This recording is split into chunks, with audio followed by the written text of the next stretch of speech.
who's watching. Like yesterday we did the getting to know you videos, and I had mentioned how I am a firm believer that there are aliens out there.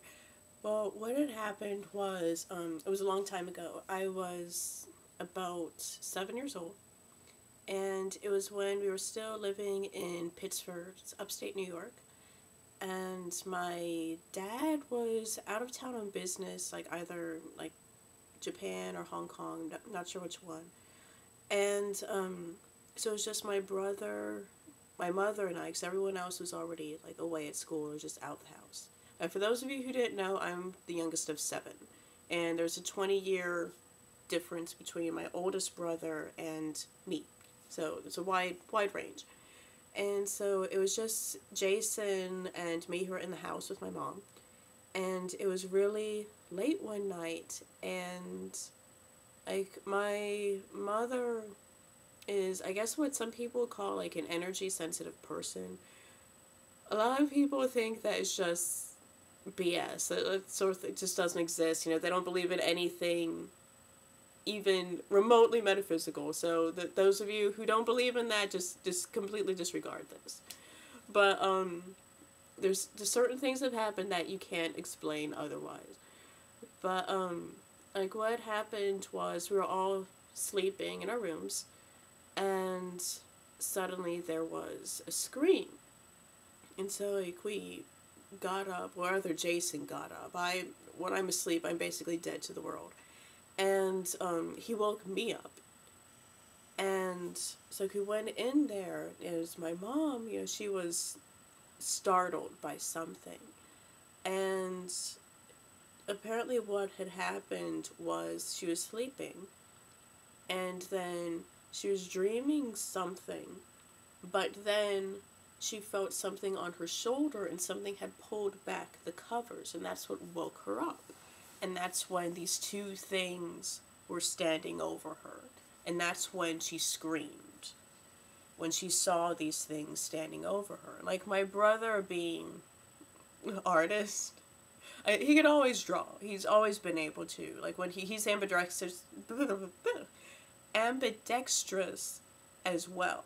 So from the time he was little, he would take a pen in each hand and make all these weird noises, and by the time he was finished, he would have like a scene of what his battle was, where each pen would be a different side and they'd be battling on the paper. But like, so anyway, my mom was describing what these things were standing over her, and Jason would draw them out onto this paper. And so like we were total nerds. But so like when my dad came home, of course my dad didn't believe it. My dad doesn't believe in any of that stuff, really, except for things that he's seen, and then he tries to explain it in the most scientific way possible because he's a physicist and engineer. But you know, even that it doesn't explain it. It doesn't do anything. But anyway, so like Jason showed, you know, my mom the sketch. She's like, yes, I said exactly. Then I saw it. I was like, oh, you know. And then my dad came home about 2 or 3 weeks later, and he saw the thing. So he just kind of nodded his head. And then a book Communion came out, and it was the thing that my mom had seen. And apparently, within that time frame, there were a lot of these sightings, and they were all within our area. But we had no idea that this was going on, that anyone else had seen it. And these sightings are all in like a perfectly straight like formation with our house, which incidentally was also like right across the street from a cornfield.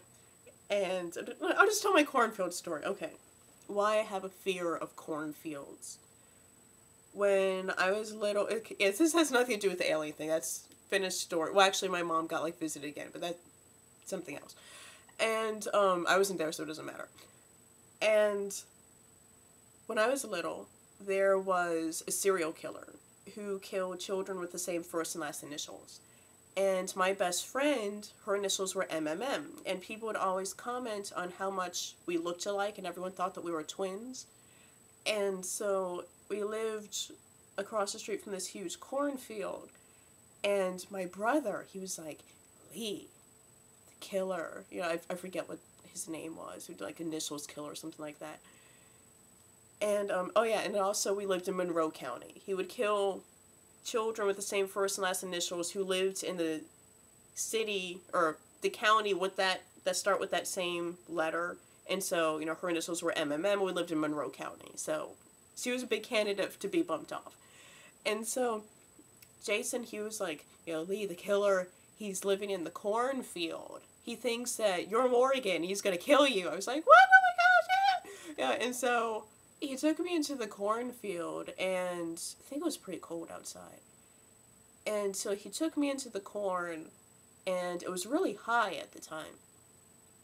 And suddenly there was a clearing where someone had been living there, and there were like these broken beer bottles and knives, a burnt out campfire, and someone had obviously been living there. And so then he's like, yeah, see, that's him, I told you. It's just like, oh my gosh, he's gonna kill me, you know. And so to this day, I am afraid of cornfields. And then when I was living in the islands, I discovered I'm also afraid of sugarcane fields, because at night they very much resemble a cornfield. And I didn't eat corn for years because, you know, when you're playing out in the corn, you pee there too. So it's like, I don't want to eat food that like little children have peed on. But yeah, so just remember that children pee on your corn. But just yeah, I guess that's one of my fears: corn and sugar cane. I don't really feel corn. I'll probably cut this part out. Probably not, because I don't really cut things. Those of you who've ever watched my videos know that I don't really know how to edit. So this will probably stay in. But, yeah, I think that's it. Okay, anyway, I don't even remember what I was talking about anymore. Let me stop this now. Bye. Bye.